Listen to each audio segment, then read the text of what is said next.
That's wonderful. So good morning, Mr. Ambassador. It's been a while since you were with us, but I see you're hale and hearty and you're looking good, and you lost about 10 years. You look 10 years younger, so it must have been all that great sunshine that you were getting. No, is that what they call the light and delicate rains in Ireland? Not much vitamin D in that rain, though. Well, I find a lot there. Do you? Now, let's get down to business. What is the proper way to address the ambassador? I know you've been here many times, a couple of times. So what's the proper way to address the ambassador? Well, Mr. Quinn, in public, it's Mr. Ambassador. What's important to understand the concept behind calling someone an ambassador. These are individuals that have taken personal time, in most cases, to serve internationally, spending 2 or 3 years. I would spend over 3 years on behalf of America, outside the country, working and giving back to America in my small little way, something for the effort and the success that it allowed my family to have, over many, many years. So it's protocol, and most folks understand that. This is not about the individual. It's not about Ed Crawford. It's about the position. It requires getting approved by the U.S. Senate, and it was a real struggle. It took me 1.5 years to become the Irish ambassador after being appointed by President Trump. So it wasn't easy. It was a long period of time, and it's about the office. It isn't about the individual. I bet you had many trips to Washington. Yes, I have many trips to Washington. Only exceeded by trips to Brussels. Oh, you had a lot of those too. But yeah, that would be my next question. Describe what it's like for us, people that never will be ambassador. What's it like from the first day you arrive there, the first day? I would like to start at when you're confirmed. What's it like to get that feeling of, hey, listen here, I'm a kind of a world figure now? Well, it's a little overwhelming to begin with because it's a completely new world. Keep in mind that I spent 59 years as a serial entrepreneur, starting my first business when I was 19 years old at 2720 East 79th Street. That was my life. It was my dream. I'm working with my son and building the business, which today as a family employ well over 9,000 individuals worldwide. That was my dream. And in switching into the diplomatic world, in my class, for example, there were 27 ambassadors in my class. And what do you mean by in your class? What does that mean? Well, to actually take the before being posted, you have to, and of course, before you're appointed by the Senate and Foreign Relations Committee, you have to go through a program in which we spent it was about 8 weeks full time getting prepared for the posting. And majority, let's say, out of the 27, 24 of those individuals were state diplomatic trained individuals, and there were 4 of us that were rookies or outside that particular scope. So stepping into a class where people have been trained in diplomacy and the way government works around the world, and stepping out of an entrepreneurial background, I have found that the concept of consensus thinking, in which all decisions made in government are made by groups of people with lots of time and lots of conversations and lots of opportunities and discussing and readdressing to try to get the answer just perfect. The entrepreneurial world is different. You act and you do and react to things that are necessary to be done then. But so it was a change, but I adjusted, and I began to respect the process for what it is. What do you think? What do you think of the people that say we'd be much better off having business people run our government rather than politicians? Because government is really a business. When you think about it, you're spending the taxpayers' money for one thing. What do you think of that? Well, it's hard to say exactly what is the background of really a good politician or a good administrator. And it is a business. Government is a business, and there's some principles running a business. Like common sense. You can't spend more than your income. There are certain no, you principles. better tell that to the politicians. Well, Some get it and some don't, but particularly in the space we're in right now, it's a little unnerving when you're, borrowing way beyond your capability of paying back in a normal period. Maybe if you think 3. So in my case, it's my great-grandchildren that probably will have that responsibility. It's awesome, but there's some limitations of being a business person in the diplomatic world, because there's a lot of balance required to try to meet everyone's desires, and there's always people knocking on your door, always people with an idea that to ingratiate them or put them in a better position. So to step up and think in terms of breaking it down in a way that is fair, and that's a good word. Should be a little more fairness in the way these things are done, and it seems in the political world certain people get an inordinate amount of power given to them because they're elected. That is a concern to me, but generally speaking, yes, I think there's a tremendous asset in a businessman. I think in my approach to Ireland, for example, I arrived there as a diplomat, and I immediately was respected, and I started doing roundtables all over Ireland. So in the first 3 months, I was in at least 17 different universities doing an entrepreneurship workshop series. That's my passion, as everyone knows. I love entrepreneurship and teaching it. And I spent the next most amount of time going to major corporations, like going up to Westport and having a group get together. In that particular case, I called John, who headed Coca-Cola in Ireland, and he was the first call I made. I went up there, and he had 80 people there in a big room. This is before COVID struck. And asking questions about entrepreneurship, simple questions like how do you raise the money and everything else. So, as I was received very quickly by Ireland. My father was born there, my mother was born there. As somebody said, he looks like an Irishman, he talks like an Irishman, he is an Irishman. Mm-hmm. So they finally got it right in America. They sent Ed Crawford over here. Mm-hmm. Do you, seeing that you've seen both sides now, the political side and the business side, do you ever, as a businessman, seeing that you've been in it 59 years, in business 59, say to yourself, God, I don't know, this is a terrible way we're spending some of our money today. This is a bad investment. Do you ever stand back and look at programs like that? Well, let's go first to the business side. There are a lot of mistakes made in business, in bad spending and bad ideas. So it's not just the businessman, it's not the politician. There's bad judgment and bad business decisions made across the board. So I know a lot of decisions made in the business world that haven't been great, haven't been brilliant, and haven't worked out. Okay. On the other side, there seems to be a higher percentage of those over in the political area, where when it's not your personal, you have to be attached to a decision. You have to believe in it. There's some importance of personal feelings about making decisions that affect other people. You have to think about that. Yeah. Do you think politicians make decisions, unlike a businessman who has a lot of the time his own money at risk? Politicians are not risking anything, but maybe their reputation, whereas the private business guy, the entrepreneur, is usually risking his own money or a stockholder's money. Well, yes. On the surface, it seems that the politicians don't really have anything at stake. Whereas the entrepreneur and the small businessman particularly have a greater portion of their emotion and their capital and their well-being, and his psyche is all about success. So you get yourself into a small business, you get yourself in a position where you have the final say. It's very, very difficult, and some can work with that, some can't, And I've been fortunate enough to surround myself always with people, generally speaking, that are smarter than I am, but believed in what we were trying to accomplish.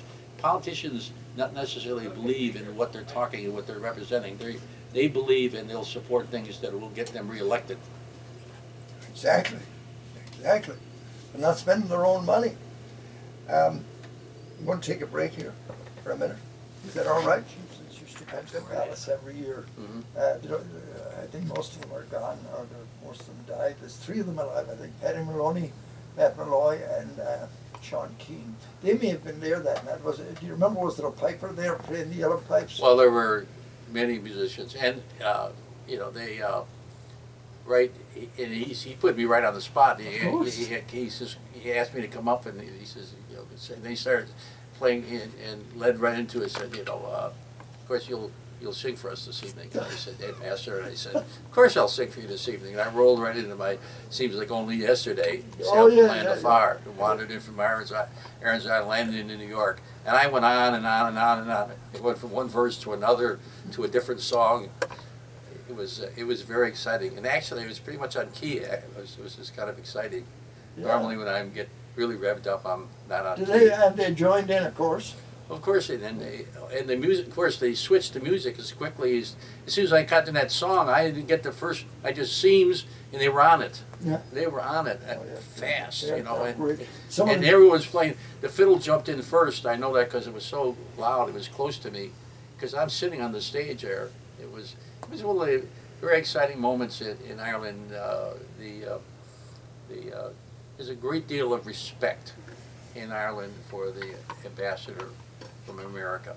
Ireland is really, of course, the Irish are in love with America and vice versa. So, but that's it's quite evident when you get into a social scene like that. You know how much there is, the feeling there is, because everyone knows someone that knows someone that. Sure. A cousin went there before. And the question is, when did your mother go to Ireland? Yeah, leave Ireland. That's, you know, 1925. That's the first question. If you can't answer that question, you're out the door. Yeah, you better know that. And not how old your mother is when she left Ireland. Of course, you knew it was Borby and Cork, didn't you? Oh, Borby, yeah. You would have been there many times before that, anyway.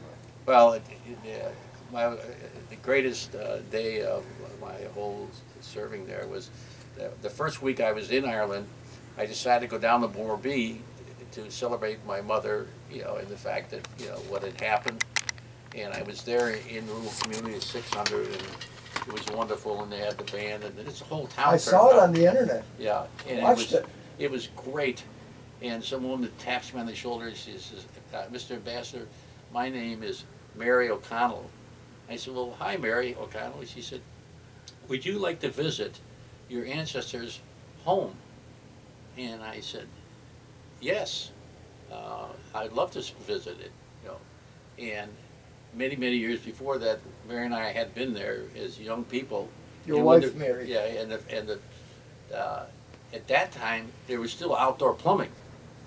And so which means no plumbing. Yeah, and so we got in the cars and we went down and went in the door, and I walked over to see the fireplace that I remembered there. It was just like it was a movie set. I was standing there looking at this. I was staring at the fireplace and thinking, you know, 11 children were born in this little house. 11 children, you know.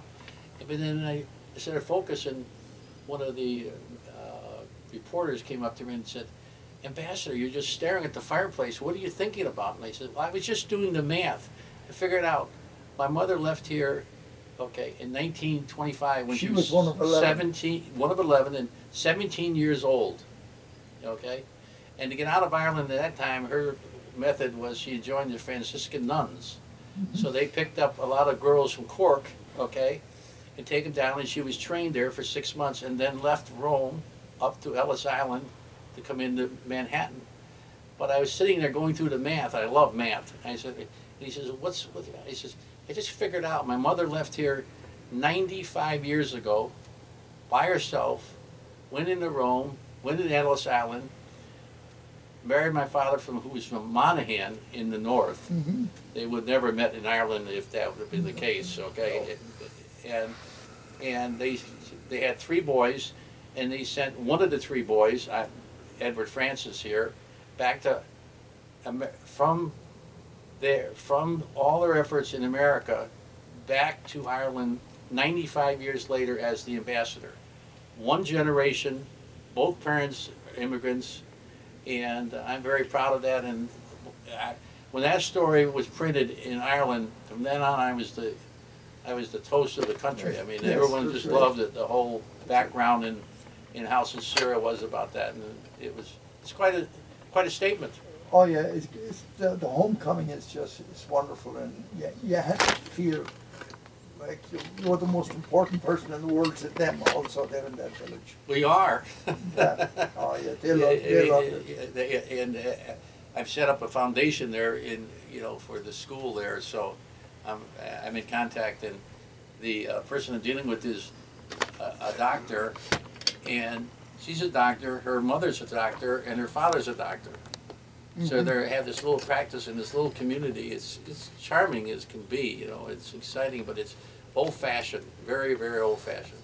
But you also had a factory there, your company that you used to Further down in Cork City. We're talking about West Cork, yes. And that factory still operates today. Yes, it is. It is. It's part of the Park, Ohio Yes, group, it is. right? Mm-hmm. So you're like Henry Ford in Cork, Well, being an industrialist, they get that concept, they have their vision, but again, it's just an example of what has happened. I'm just one of many, many Irish, family members that left there for all probably the same reasons, came over and worked hard, and the evolution and the growth of the Irish is incredible, economically, particularly in America in the last 50 years. Well, I'm waiting for one of my sons to be as successful as Ambassador Crawford. Well, that'll That happen. came over here in '61. I'm still waiting for them to. If they're listening right now, I hope they take the hint. Well, fortunately, I have a good Irishman in Matthew Crawford that has followed me into the business, and I would not have been able to take 3 years of my life and go there and commit to public service for that period of time. I couldn't have abandoned the company, so I was very, very fortunate to I want have to talk to Matthew. you about that too in the next segment. We're taking a break right now. Step. So you're awfully busy. Too many. with the diplomatic work. There are a lot of things that you got to remember. The last year, I mean, we came in July, July 4th, and Brexit was just warming up, and we were in January, in came COVID. So our time in Ireland, it was really relative to any other ambassador, it was quite unique because I was involved in the Brexit battle from the very first day and going back and forth to Brussels with the Irish government, who was doing an outstanding job, and I think where they was settled for Ireland is great. But and then COVID came in, and when we left, the last edict came down that you could only be 5 kilometers from your house. And does that apply to ambassadors? Well, there was 5 acres, more than 5 kilometers for me to the front door, from the doorway. This was a big piece of property, but a lot of restrictions. But really, this COVID has really impacted. A lot of a lot of people would say this social culture and the excitement of Ireland, meaning the pubs are shut down. I mean, you go downtown when things were normal. They have the youngest in the population of people in all the EU, and of course now it's the only EU country that has English as its principal language. So Ireland's moved up in its stature relative to EU, and it's a lot going on in Ireland. Well, the pubs is huge. It is a huge liability to the country. However, I was speaking with Tom Joyce, that Tom from Galway, the other day, and Tom told me that actually the tax receipts coming in are very positive because all the tech companies, Apple and Google and Dell, they have huge, huge presence in the country, and they're all working from home, but they're all drawing their salaries and they're all paying their taxes. And the hotel industry, of course, the pubs, is destroyed. But they're still on a positive. the tax receipts are still positive. Well, Jerry, but there's a major concentration there you have to be concerned about. You know, I don't know what the GNP, what number it is, but it's very, very, very high. It is. You know, when you have detected tech out in pharmaceuticals, you know, the farming and the other aspects of it, and this whole COVID has been a direct attack on the tourist industry, the hotel industries, the pub industries, and it's really hit the lowest part and one of the most important parts of the economic cycle in jobs and jobs created. It's a terrible situation because you're taking all those people, you know, that are not in the tech business and are not educated at that level, that do not have that opportunity in the tech business and the pharmaceutical business. And these companies are very powerful, very strong, and do a great job and employ a lot of people. But you know, it's like here. I mean, you know, the lower end of the job creation, the factory jobs creation are at stake. It's bad enough, you know, not to get too excited, but you know, shutting down the pipeline is, you know, knocking out, you know, thousands and thousands of jobs. Well, I heard actually the ripple effect from the pipeline could be 1 million jobs over the next 2 years. 1 million. That's what they said, the ripple effect out from it, because it's not all just pipe welding. It's not all that. That's about immediate jobs. It's 11,000, I believe. But all the effects of that could be 1 million jobs. It's I don't know. We could spend days talking about that. But well, it's a lot more than we can afford. It is. That's true. And again, it's aimed at a certain level, and that's what I don't like. It's not a hit across all job opportunity, all job levels, education levels. You know, we employ a lot of factory individuals. You know, I'm very, very proud of that. You said you were about 9,000 employees your company had? Worldwide, yes. Worldwide. The combined of our companies, you know. And a lot of them are in America. I know your first company you started is still going. It's out in Conneaut. I think you have 300 people working there. 280. Well, there's a perfect example of, you know, where, you know, we've been there for 40 years. And we're very proud of the fact that we've applied, you know, at tough times it was 150, but generally it's 200, 225 people, 280. And in a small community like that, that's a lot of jobs. And huge. For over a long period of time, it's the educational system. I mean, it's not, Conneaut's only 8,000 people, maybe 6,000 people. And I just, you know, my first business was a highly intense, labor-intense business. You're in manufacturing, you're employing people and you're building things. That means you're on a factory floor. That means these folks come in every single day in all of our plants and clock in, punch in at 6:30 and leave at 3 o'clock or 3:30. And the only thing they're concerned about is they're going to have their job. They're living modest lives, having children, you know, and it's a healthy atmosphere. But the jobs are critical, and any job is critical. Yeah, it's nice that these politicians talk about job creation and talk about that over and over and over, what they're going to do. It's like you're going to create these new friendly jobs, you know, okay, where? You know, but the bottom line is, you know, job retention is very critical. And we were on the right track when we were fighting to get these jobs back to America. And I don't know how stopping, you know, the pipeline is going to do anything other than not only lose jobs, but secondly, you know, allow the rest of the world, we want to be and we should be positive in the production of gas and oil. That's right. And we're not going to be. We're giving that back to our competitors. And but politicians don't create jobs anyway. All they can do is create an environment where there can be job creation by business. Correct? That's all they can do. When politicians tell me they're going to create jobs, they're not. Well, jobs are created by entrepreneurs thinking of new things to build, and you know, there's somewhere back in Ford Motor, there's an entrepreneur called Ford, you know, and Ford Motor.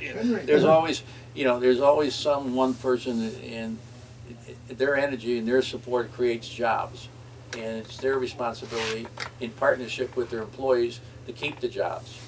Oh, I just remember something. Speaking of entrepreneurs. Next Sunday, following you here, you're the star of our show today. next Sunday we're going to have a friend of yours. I don't think you know this. Mike Gibbons. Well, that's great. Mike is coming in next Sunday, and he is one of the major forces behind Lordstown Motors. But you know, I heard the other day somebody said, a politician says, well, Lordstown jobs all went away. They're coming back. Well, Michael has accomplished something there that's absolutely outstanding. I mean, he led that program from the very beginning. It was his vision. He actually didn't work in the factory, but he created the atmosphere in which those jobs could be recreated. And he's been quiet about it, and he is quiet about it, but he is a real force and a real leader in the community. And everything he's doing is about creating jobs and everything else, and not everything else. And I mean, he loves a lot this of business. city and this state. I mean, it is his whole life. He just loves it. No. Like you do. You're a Clevelander all the way, no matter where you go. Yeah. Right? Yeah. You should keep it up. Maybe you can get a job for me now. If you're listening, Well, Mike. listen here. If things go bad, maybe you can ask Gibbons for a job. That's what I'm saying.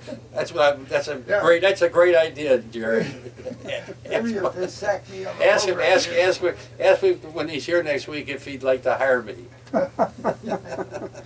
All right, Mr. Crawford, we're going to take a break here. I got to play some commercials. I'm going to play a few songs.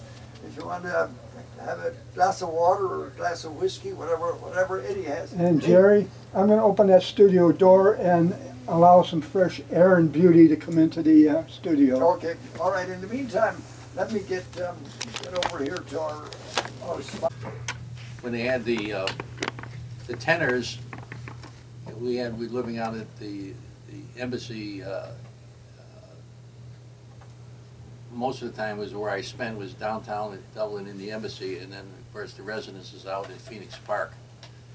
But That little shack. yeah, little shack, yeah, 24,000 square feet, 90 acres. But I was trying to decide to do something exciting for Christmas because everything was shut down. They were going level 5 and so forth. So I finally got a hold of someone and I said, listen, I want to get a Christmas tree and put it on the back of the property which faces the Phoenix Park where people walk every single day. And it's really 100 to 300, 400 people a day. On the weekend, on a nice day, it could be 1,000 people walk by the rear of the ambassador's residence. So I said, I want a 31 or 30-foot Christmas tree. So they said, well, we can't get one. I said, well, you can get one. Get it from Norway. Wherever you're going to get it, I want a Christmas tree in the back so that people can see it. And I want all these lights on it. And I had this big vision. And of course, they said, well, we have to get that approved in Washington. I said, no, we don't have to get approved in Washington. I'll pay for the tree myself. I want a tree with 30 feet, and I want it on the back, and I want the tree, and this is the end of the conversation. Let me take care of it. Now the businessman is coming out. Yes, exactly. I turned right around to my old self, the old Eddie, and I said, well, we can get this done. So I finally got a tree. It came up from the northwest, and they cut the tree, not down. They pulled the tree out, dug it out, and the whole idea was they were going to come down, put it in the backyard, put it in the ground, and they were going to take it back out and try to replant it. That was the plan. The tree came, and it was magnificent. So they're putting the tree in, and I'm so excited about the tree. I'm all fired up looking at the tree as it's practicing the lights.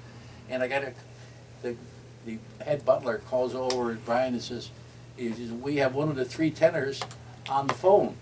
I said, the 3 tenors. I said, the 3 tenors? He says, yeah, Tony, Anthony, you know. And I said, okay, let me speak to him. So he said, Ambassador, I'd like to stop by and talk to you. You know, we haven't done an event in Ireland in over 21 years.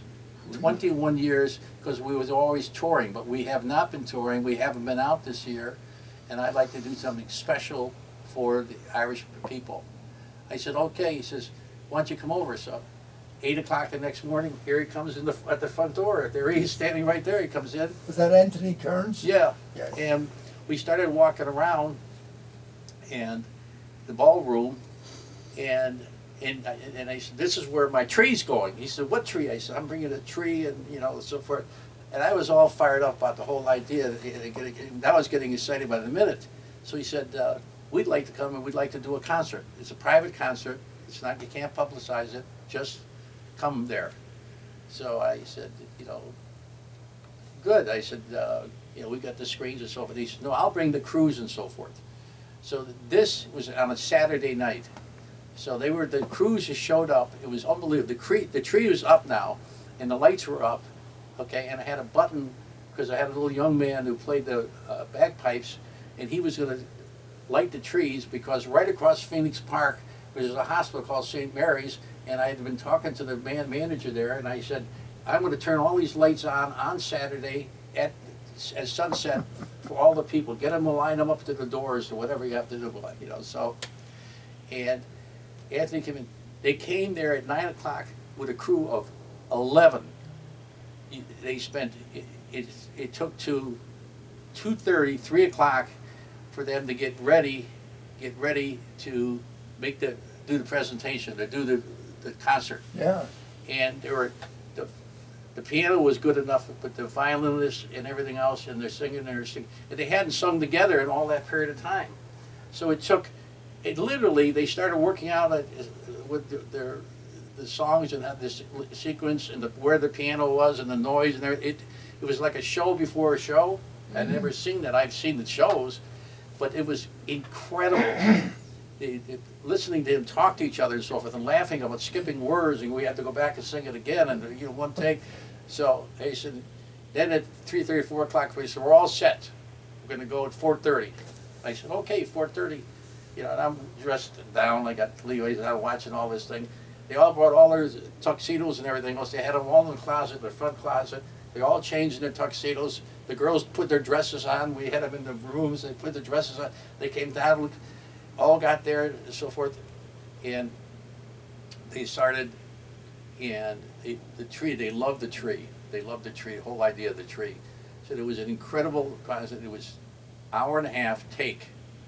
And they sung around with, they started, each of them started with the first song. Each of them picked a song to sing, you know, as a solo. Mm-hmm. At the end of that, Anthony says, now we'd like to have a few words from the Ambassador Crawford. You know, so So you were on the video. Oh yeah. Oh. You can see a copy. When can we see it? Yeah. Well, Where can we get that? yeah. So, and of course, I stepped right up, and I didn't think it'd happen, but I thought it might happen, so I was prepared for it. But the great thing, this went on, and it was amazing. And I can only have 10 people. 10. Because of all the rules, and you know, you can't. Actually, it was supposed to be 8, but you know, it took Mary and I. You know, it was crazy what was happening. The rules. And I had this young man, and you know, and Sean, and he's the one that plays the bagpipes. So he was supposed to push the tree, to light the tree, so they could start the concert. And you know, I mean, people across. You know, I'm in the show business now. You know? Here I am, an industrialist. I'm a diplomat. Now I'm in show business. And you had your blue jeans. Oh God, I was upstairs and all tucked up, man. I was ready to go. You know. To that, huh? So it was fascinating, but it was very, very, very successful. And at the end, and I should have brought some of those pictures today. At the end, you know, it's all over. I think they're all packing up. Next thing, they all got their jackets on, and Anthony comes out and says, we're going outside, we want a picture on the tree. So we all walked out there, you know, and they stood out there, and it was blowing, a little rain, you know, the trees, lights are up. In my mind, I see all these wonderful people looking out the windows across the hospital, you know, and I'm saying, God, this is, maybe I should be in this business. No, it was beautiful. But that got me, and then when the paper, The Independent, got interested in it, you know, I had written, you know, a number of those things. That's a composite of a lot of things they pulled together that I had done before, but and I had to rewrite a little bit, but it was just. It's a great article. It was just. Wonderful article. That. It's a nice story about Ireland. It's available, I think, on the internet. Yes. Probably is. If you go to it's probably on the embassy website too, I'd say. Yeah, well, this also, they have it. You can pull up the 310ers. They really? published it. Oh, they have it too on. They published it. You know. Oh, okay. They released it, you know, after the holidays and so forth. They didn't want to make it. It was really unique. They didn't want to make a big deal about it. You know, they so were now, happy just to do it and sing together. And yes. Does that mean that we're going to see a 30-foot Christmas tree every year at Park, Ohio, as we drive along 271 on the roof of Park, Ohio? 30 well, maybe not at Park, Ohio. Maybe at Crawford United. Crawford United on the freeway there. You know, that'll have to be 40 foot. No, it's. But it was. At the time, it was just a little thing I was going to do, and it just blossomed. You know, it's Irish luck. You know, you create a little energy. A lot of things can happen in life. Oh yeah, you know. definitely. Three tenors are great. Yeah. Anthony Cairns. I don't know who they are. They've changed a bit now. I don't know if Ronan Tynan is still with them. Ronan is still there. The big guy with the big ears. He was great. Oh, he's the one that sang for President Bush, I think. That's right, for his funeral. Yeah, he did. Yeah. Both of his legs are gone from the knee down. Do you know that? Yeah. It's an incredible story. I must do this. Our good sponsor, Chambers Funeral Home. For generations, Chambers